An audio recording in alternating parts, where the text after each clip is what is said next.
ислам кооперативинен биз мурун 6 ай мурун өз 15% менен төгүп койгонбуз. Ошол өз азыр ошо ислам кооперативинин жардамы менен азыр ушул жерде үй алып отурабыз.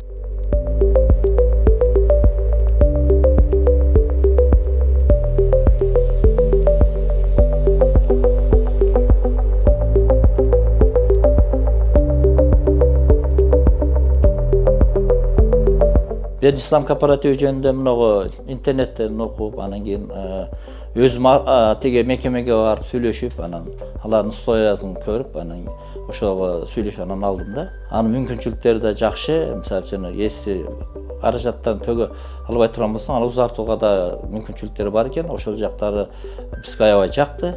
Ошон үчүн биз İslam кооперативине жазылып алдык. İslam кооперативине жазылып үй алыңыздар, машина алыңыздар.